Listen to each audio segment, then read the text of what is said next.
Halo, apa kabar? Kembali berjumpa dengan kami. Saya Ersbun Arif dan Bung Rocky Gerung. Bung Rocky, akhirnya Anies ini mengisyaratkan dia siap membuat ormas, bahkan juga parpol, untuk mewadahi aspirasi pendukungnya yang sedang mengalami kegalauan karena ketidakpercayaan mereka terhadap partai-partai yang ada. Ya betul, euforia itu, entusiasme itu memang harus ditampung di dalam perlembagaan dan politik memang harus diucapkan dengan cara formal dan keformilan itu dibuktikan melalui suara partai politik. Jadi pilihan Anies untuk memulai menampung jumlah aspirasi yang surplus sejak Pilpres kemarin harusnya dilembagakan melalui ormas atau apapun namanya supaya ada semacam keresmian tuh, tidak menunggu-nunggu momen, nanti nunggu lagi pemilu berikut. Dia persiapkan ini dari sekarang, infrastruktur politiknya. Kan softwarenya dia punya tuh, yaitu kelengkapan akademis, ketajaman intuisi, macam-macam hal tuh, dan dukungan legitimasi kan. Jadi betul dalil Anies bahwa hanya karena ada legitimasi maka diperlukan institusi itu. Bukan institusinya yang menghasilkan legitimasi, enggak, itu pekerjaan lembaga survei yang selalu legitimasinya dicarikan setelah institusi ada. Itu namanya rekayasa sebetulnya kan. Jadi kalau Anies punya maksud untuk membangun kekuatan melalui pelembagaan partisipasi, yaitu pembentukan ya sebetulnya partai politik memang ujungnya untuk mengagregasikan dukungan dia itu lalu diolah sebagai policy, dan policy itu yang dipertandingkan bukan di 2009 tapi sejak sekarang kan. Jadi Anies bisa bikin semacam paralel polis, kalau pakai istilah Favel, untuk membayang-bayangi formal polisnya tuh. Jadi politik formal yang ada sekarang itu ya, akan dibayang-bayangi oleh politik alternatif yang disiapkan oleh Anies Baswedan itu cara yang bagus tuh, cara yang baik untuk memulai memanfaatkan kelebihan suara atau surplus suara atau potensial dukungan itu dengan menampungnya dalam partai politik. Dan itu yang memungkinkan orang di 5 tahun ke depan bisa melihat bahwa Anies memang merintis dari awal karena kakinya itu berakar. Nah selama ini Anies itu berayun aja tuh, seolah digantung sehingga kakinya nggak nyampe ke bumi, kendati pikirannya itu beredar di wilayah elit apalagi tuh. Nah, ini Bung Rocky soal timing ya. Kapan waktunya yang tepat menurut Anda bagi Anies untuk mendeklarasikan ormas atau parpolnya ini? Saya kira kesiapan teknis itu soal mempercepat aja kan. Dan saya bayangkan misalnya akan sangat dramatis kalau di hari Pak Prabowo dilantik, di hari Pak Jokowi berhenti sebagai presiden, kalau belum dilengsarkan sebelum 20 Oktober maksud saya, di hari bersejarah itu Anies juga mendeklarasikan partai politiknya kan.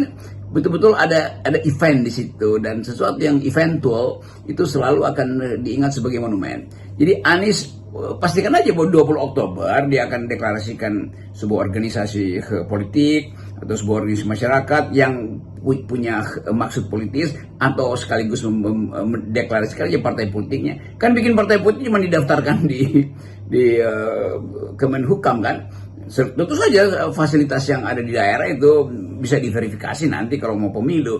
Tetapi mengatakan bahwa ini partai politik kan gampang sekali tuh. Jadi kecukupan peralatan Anies itu sangat mungkin untuk dibuktikan dalam bentuk partai politik baru di hari ketika Pak Jokowi Pak Jokowi digantikan oleh Pak Prabowo. Jadi semua hal sebetulnya bisa ditakar dari sekarang bahwa Anies memang punya maksud, punya ambisi untuk jadi presiden. Ya dibuka aja kan. Buat apa seolah-olah ini cuma ormas? Enggak, bilang aja bahwa saya Anies Baswedan ingin jadi presiden di 2009, saya minta dukungan kaum intelektual yang membantu saya di 2000 Pilpres yang kemarin itu merupakan modal software saya, dan hardwarenya itu pasti akan datang sendiri ketika softwarenya udah selesai kan. Ini cuma membangun instalasi itu.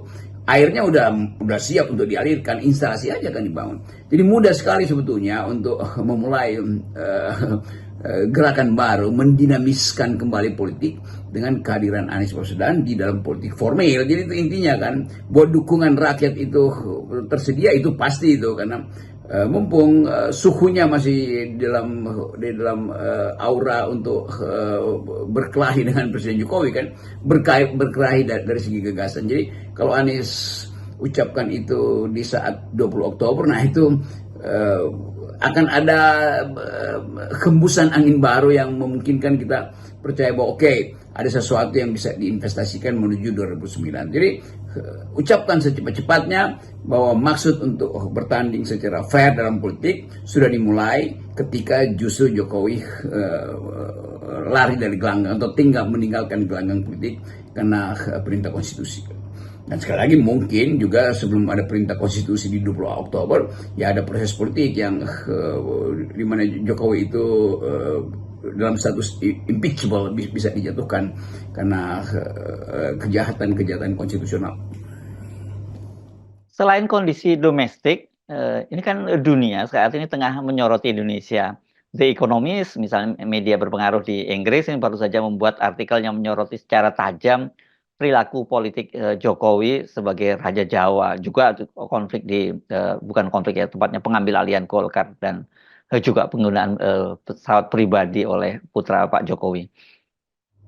Ya benar, harus benar bahwa momentum global tersedia karena Indonesia dalam 2 minggu ini disorot habis-habisan oleh dunia internasional tuh, diplomat asing mengucapkan itu secara eksplisit maupun implisit bahwa Indonesia ada di dalam sorotan dunia karena gagalnya demokrasi itu. Bahwa bayangin misalnya di Economist menulis cukup komprehensif tentang apa sebetulnya yang terjadi di Golkar, siapa yang dimaksud dengan Raja Jawa kan. Jadi dunia internasional sedang mengintip potensi Indonesia untuk batal di dalam demokrasi. Jadi kemungkinan untuk membangun partai baru dengan ide demokrasi justru akan dapat pujian dari dunia internasional kan. Saya bicara dengan beberapa diplomat di Jakarta juga ada dalam tema yang sama, mencemaskan pelembagaan politik atau pelembagaan demokrasi yang gagal di era Jokowi. Jadi semua hal itu pasti akan juga ditanyakan pada Anies kalau Anies deklarasi partai politik. Kan dunia internasional akan tanya, Anda bikin partai politik di dalam kondisi sekarang itu tentu punya maksud yang terbuka dan yang tertutup. Kira-kira begitu pertanyaan jurnalis internasional pada Anies. Kan Anies bisa jawab kan. Dan saya kira lokasi politik Anies ya mungkin pasti tidak ke kiri, tapi mungkin agak ke tengah gitu, tapi tidak terlalu ke kanan. Kan fasilitas itu yang orang ingin diperlihatkan di dalam spektrum politik Indonesia itu. Dan dunia internasional pasti punya jaringan diplomasi untuk menilai apakah politik Anies itu terarah secara ideologis atau sekedar upaya pragmatis untuk tetap memelihara namanya di dalam medan politik Indonesia. Tetapi sekali lagi itu harus merupakan hasil kontemplasi yang mendalam, supaya kalau Anies memimpin partai itu dasarnya adalah pertimbangan etis bahwa ada ketidakcukupan demokrasi, ada ketidakcukupan akal sehat, ada kelemahan di dalam kultur politik kita yang masih bisa disogok oleh hal-hal yang sifat material. Kalau itu dibongkar dan disusun kembali sebagai program partai, saya kira Anies mampu untuk mengargumentasikan itu pada publik yang masih berharap Anies muncul sebagai pemimpin.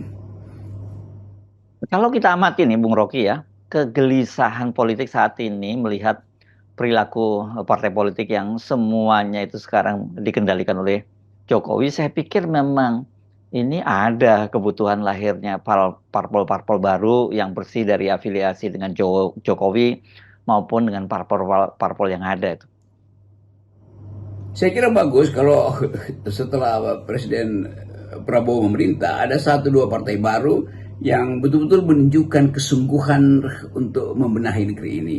Dan mungkin 1-2 partai lama yang bisa menghidupkan kembali harapan dan memperbaharui dirinya. PDIP pasti akan muncul dengan wajah baru karena mampu untuk menghindar dari jebakan-jebakan politik, bahkan tidak bernasib seperti Golkar. Golkar juga mungkin kalau lakukan munaslup lagi untuk mengevaluasi kepemimpinan Bahlil, dimungkinkan juga Golkar memberi harapan baru. Jadi saya membayangkan bahwa setelah Presiden Prabowo, tentu akan ada suasana lain, bahwa kesempatan untuk mengaktualisasikan kembali prinsip-prinsip politik demokratis terbuka, karena Prabowo harus menjamin dan berjanji untuk menjamin bahwa akan ada kebebasan politik, tidak akan ada lagi intervensi pemerintah di kampus, bahwa kebebasan berpikir itu memang ciri dari masyarakat demokratis, bahwa sopan santun itu diperlukan, tapi bukan di dalam upaya eufemisme, harus ada kritisisme ditumbuhkan tuh. Dan saya kira itu hal yang bagus supaya terlihat bahwa Indonesia memang berbeda setelah Prabowo dan sebelum Prabowo kan. Walaupun Pak Prabowo selalu anggap bahwa ini adalah kelanjutan, tapi secara historis dan secara psikologis tentu Pak Prabowo menginginkan ada plethora baru dan ada aura politik baru untuk menghasilkan Indonesia yang cerdas secara demokrasi dan bisa bertumbuh, karena demokrasi di dunia itu satu-satunya alasan mengapa orang misalnya datang untuk berinvestasi itu, karena percaya bahwa akan ada kejelasan di dalam pengambilan keputusan tuh. Dan itu berarti sistem evaluasi kita terhadap Prabowo nanti akan didasarkan pada komponen-komponen etis, bukan lagi komponen-komponen pragmatis. Nah, kalau ada partai-partai baru tumbuh di era Pak Prabowo, itu penanda bahwa demokrasi dihidupkan kembali kan. Kan cuma itu keterangan untuk percaya bahwa Indonesia bisa kembali ke dalam filsafat demokrasi, yaitu filsafat untuk memerdekakan manusia dari penindasan ekonomi, politik, kebudayaan, dan semua itu yang diharapkan sebetulnya landasan untuk apa istilahnya kan kemarin, landasan untuk generasi baru menatap Indonesia baru dan percaya bahwa bonus demografi adalah hak mereka. Tadi Anda menyinggung soal Pak Prabowo yang Anda yakini akan membuat semacam pembeda lah, kendati sebagai dia selalu menyatakan kelanjutan pemerintahan Jokowi.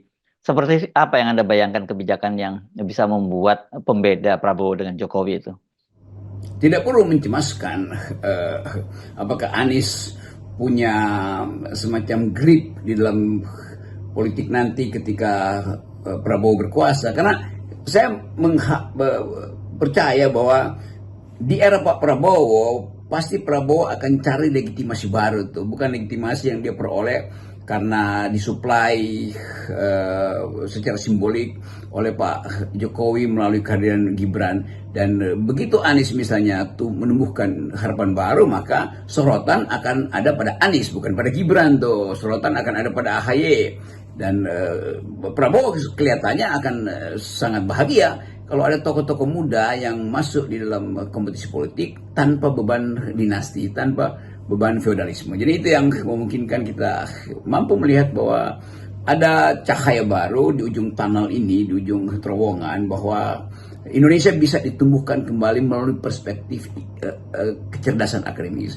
Jadi itu yang sering saya inginkan, supaya kembalikan politik ke wilayah pikiran, ke wilayah kaum yang berpikir tuh. Itu sebetulnya cita-cita para pendiri bangsa ini. Karena itu didalilkan di situ bahwa tugas pemerintah, tugas presiden adalah mencerdaskan kehidupan bangsa. Dan sayang sekali itu tidak terjadi di era Pak Jokowi.